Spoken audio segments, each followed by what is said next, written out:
Hello everyone, my name is Marco Landry and today I'll be installing the R&G Radiator Guard on my 2009 Yamaha R6. So stay tuned and we'll start right now.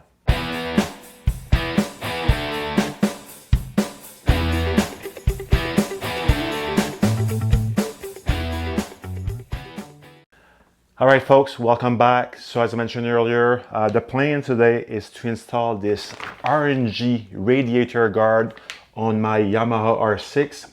I've recently spent a couple of days at the track and one of my buddy had a minor incident where something punctured his radiator on his bike and he was unable to ride for quite a few hours. It was quite a painful experience to get it fixed. He lost a lot of riding time, and after that I decided that since I already have a radiator guard on my Yamaha R3, that it would probably be a good option to install this on my Yamaha R6 as well.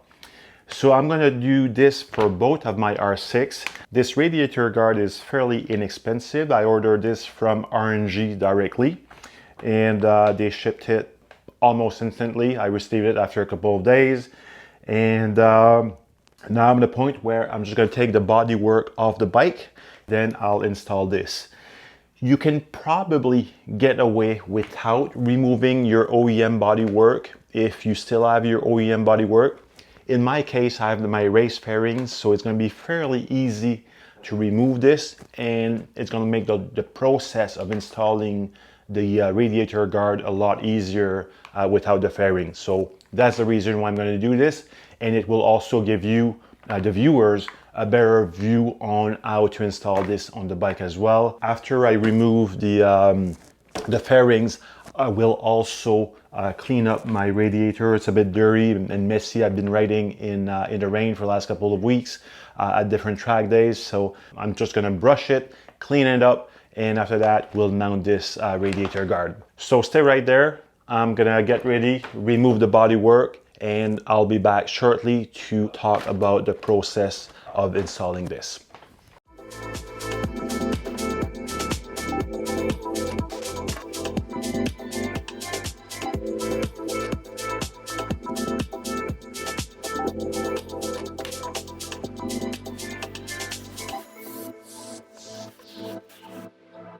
Alright guys, so you saw me using a brush here to clean the fins of the radiator. If you're going to do this, be very gentle and make sure your brush is fairly soft, because if the brush is too harsh, you will damage the fins of your radiator. So you want to be very gentle. Don't use harsh chemical. That's not going to do any good to your radiator as well, because it's very sensitive material. The aluminum can be oxidized or damaged by some harsh chemicals. So you can take a bit of water and just a hose, not a lot of pressure, and clean this with this. I've heard people using vinegar as well, but again, be very gentle. Don't use anything harsh.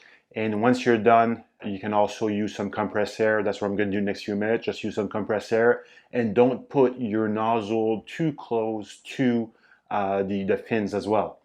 So I will now just spray it off with some air, remove the extra dust or the remaining dust, and then we will start the installation of the radiator guard. Okay, it's now time to unbox this and see what's in that package.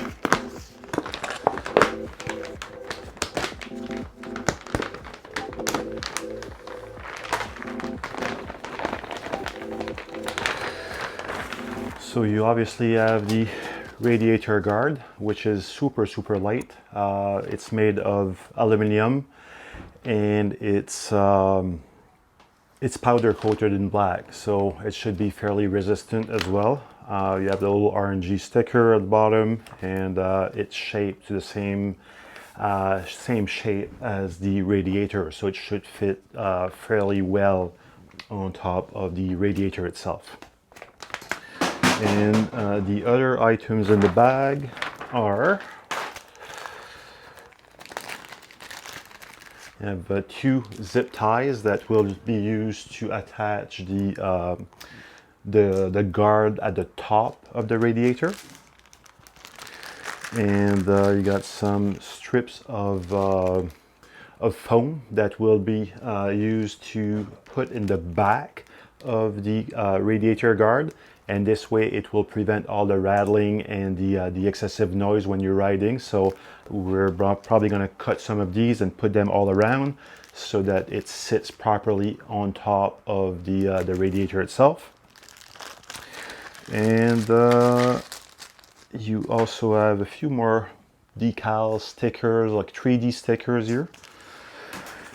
And the big decals are the big stickers as well. And you have some instructions, which is just a barcode that or QR code that redirects you to the R&G website. So the first step will be to put these little sticker foam pads behind here. So what I'm going to do is I'm going to cut this in half here, this little strip in half, and I'll cut some little pieces and I'll glue them behind all around the edge of the grill itself. So let's do this as a first step. I'll grab my scissors here and we're going to cut this in half. Doesn't have to be super accurate. No one's going to see this. It's going to be behind the grill itself or the guard itself. So I'm going to cut these in half, and I'm just going to have little pads all around the edge.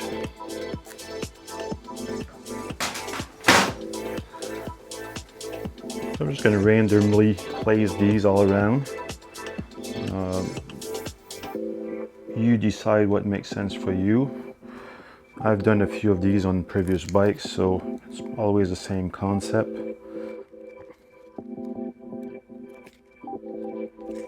Just want to make sure that when you do this as well, you press hard enough so that the sticker or the adhesive part will be properly secured or properly glued onto the guard itself, and that it's not gonna fly away after your first ride. Looks like it's good quality adhesive, so it should be fine. But just press it in place for a few seconds and it should do the trick.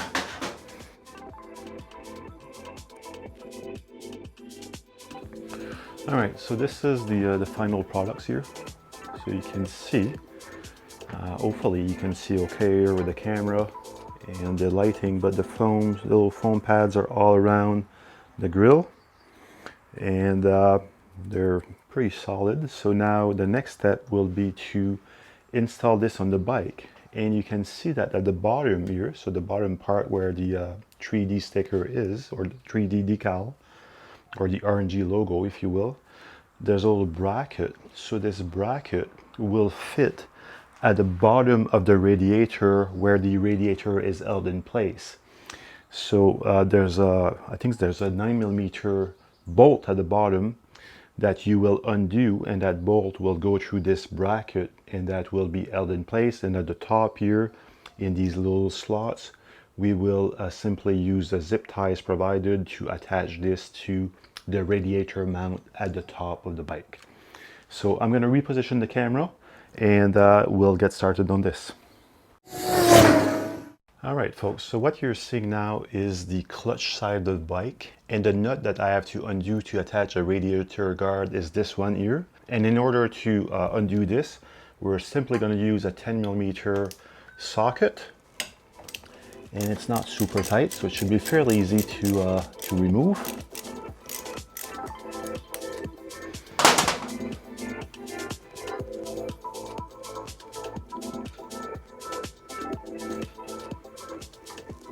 And just be careful when you pull this out, because there's also a little washer that comes with it as well. So you'll remove the bolt and the washer at the same time. And now your radiator will be able to move a little bit. And I believe that when we put the guard in place, we're gonna just simply pull the radiator towards me a little bit, and we're gonna insert the mount or the bracket for the guard between the grommet and the metal bracket that's in place, that's coming that's coming from the frame of the bike towards the front.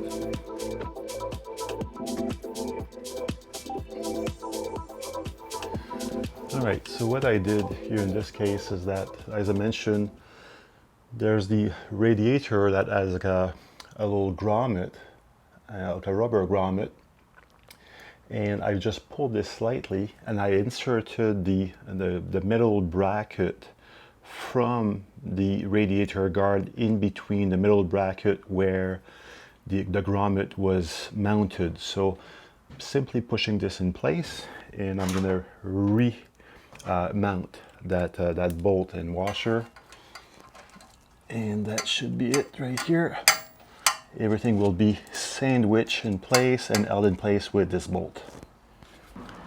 And I'm not going to go super tight right now because I'm going to zip tie everything in place first, and then we'll secure it properly with the right amount of torque.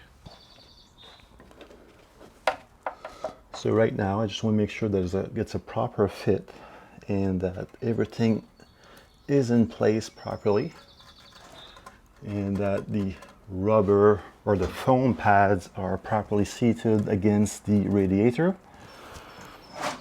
And it looks like they are. So I'm gonna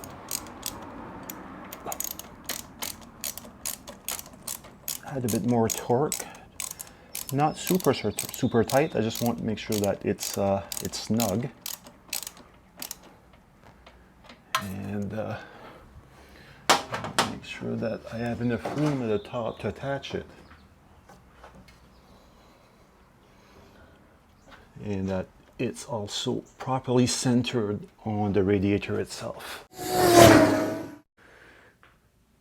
Okay, so the next step is to attach the top of the guard with a zip tie.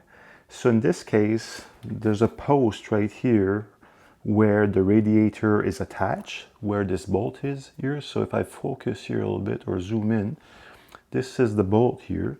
And what I did is I took my zip tie and I looped it around this post, and we're just simply going to attach it to the two little tabs at the top of the radiator guard. And you won't be able to see it with the camera now, but I'll take a picture of it and I'll post it differently so you can see it properly. But there's two little grooves, and the grooves are too close together. And when I try to zip tie this, it's pinching my zip tie. So I'm just going to grab one of the two grooves or slots with my zip tie. So this way I'll have a bit more wiggle room, and I'm going to be able to tighten this a bit more. So what I'm going to do now is just simply route my zip tie into one of these grooves. And I'm not going to go super tight now because I'll do both sides and I'll just snug them up. And once everything's in place, then I'll secure the zip ties a bit more tighter. So we got one ear. So when you do this as well, you want to make sure that everything sits properly, so that your radiator guard is properly aligned with the radiator, and that the foam pads are properly aligned as well. So yeah, so you just make sure that everything's aligned properly, and that should work fine. In my case, what I did as well is that I've swapped the zip tie. So this is the zip tie that came with the kit. I'm using one that's slightly wider and longer, so it gives me a bit more wiggle room, if you will.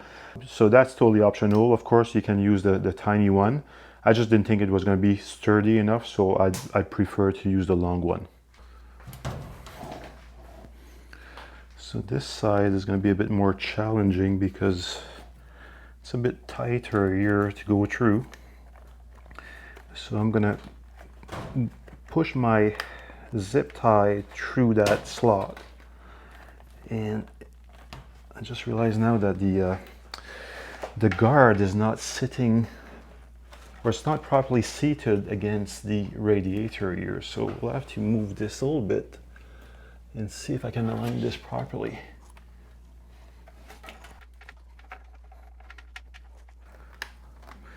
You just have to be patient with this when you're trying to push that that zip tie. It has tendency to be routed at different locations, so take your time. It's a bit of trial and error, but once it's routed, it's fairly easy after that. All right, so everything now is in place, so I'm gonna secure or torque that bottom bolt properly. And I'm gonna make sure that these zip ties are super tight here. And just give them a little nudge again to make sure that they don't move. Do this on both sides. And while I'm doing this, I'm also gonna make sure that the guard is properly seated against the radiator. It's not going to shake or it's not going to get caught in anything.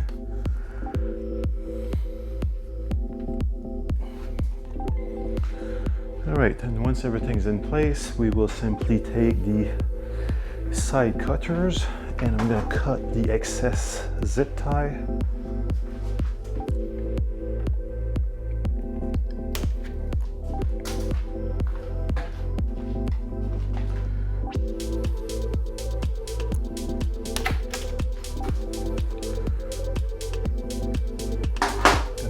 Everything one last time, make sure everything is nice and solid. It's not going to move. And that's it, folks. So we have the final product right here. So let's take the camera and I'll show you what it looks like here. So this is what it looks like with the grill in front. And if I zoom in a bit here, I know it's difficult to see again with the angle, but you can see that the grill is full, or you can see that the radiator is fully covered. So it's all a black background now. It looks quite nice actually. It's a very nice finish, and since the bike is black, it's gonna look very nice, I think, once the bodywork is back on. So that's what it looks like. You can see here, if I zoom out a little bit here, you can see the zip tie is right here. So this is where I attach the zip tie, right here. And it's just looped around this post that's there, and it's attached into one of those slots onto the guard itself. So that's the final product, folks. So now I'm gonna reattach the bodywork, and I'll be back shortly. So that's it, folks. That was the process to install the R&G Radiator Guard on a Yamaha R6. Overall, it's a fairly simple process. I would strongly recommend that if you do this, you remove the fairings. You don't have to. You can probably wiggle your way through, but it's going to be a lot easier without the fairings on for sure. And I also want to reiterate the fact that when you clean your radiator, or if you decide to clean your radiator before you put the guard on, take a very soft brush. Don't take something that's too harsh as well in terms of chemicals. And if you're going to use compressed air, just keep the hose or the nozzle further away so that you don't bend those little fins in your radiator. So that's very critical. Overall, I'm very happy. I think it fits well, it looks good, and it will definitely be a lot safer for the radiator. So if you have anything that's being thrown up from your wheel, or if you have a bike in front of you at a track that lose a bolt, or you have a rock that goes in, at least now you have some protection to protect or to minimize the damage to your radiator if something was to hit under your fairing. So that's it for me for today, guys. Hopefully that video was helpful. If you have any questions, comments, or feedback, please connect with me on social media or post your comments below. I'm always happy to hear about your feedback and your ideas. And if that video was helpful, please do me a favor and smash that like button. And until next time, stay safe, ride safe, and we'll see you soon. Cheers.